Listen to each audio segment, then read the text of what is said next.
পহেলা বৈশাখ নতুন বছরকে বরণ করে নেওয়ার এক চিরচেরা রঙিন দিন। শুধু ক্যালেন্ডারের পাতা বদলানো নয়, এটা আমাদের বাঙালি সংস্কৃতি, আবেগ ও ঐতিহ্যের সজীব উৎসব। এই দিন মানে হৃদয় জুড়ে নতুন কিছু করার প্রত্যাশা, পুরনো সব ক্লান্তি ভুলে যাওয়ার এক অনন্য মুহূর্ত।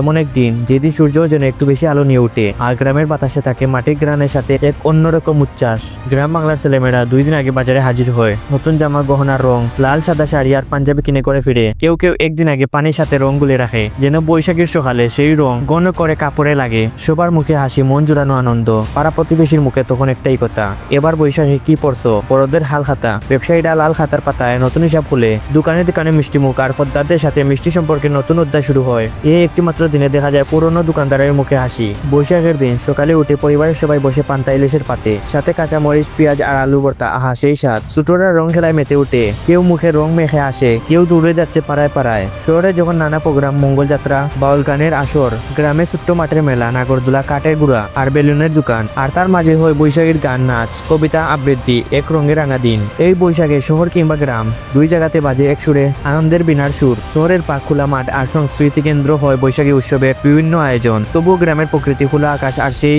অচেনা আনন্দের গন্ধটা আলাদা। বৈশাখী মানে হলো প্রাণের টান। বৈশাখ কেবল একটি দিন নয়, এটা আমাদের রং, আমাদের শিহর, আমাদের ভালোবাসা। যতদিন বাঁচবো এই উৎসবকে বাঁচিয়ে রাখার দায়িত্ব আমাদের সবার। বন্ধুরা, আশা করি এই বৈশাখের ভিডিওটা আপনাদের ভালো লাগছে, আর যদি ভালো লাগে অবশ্যই কমেন্টে বলবা, আর ফলো করতে ভুলবেন না। সবাই ভালো থাকবেন, সুস্থ থাকবেন। দেখা হবে পরবর্তী কোনো ভিডিওতে। আল্লাহ হাফিজ।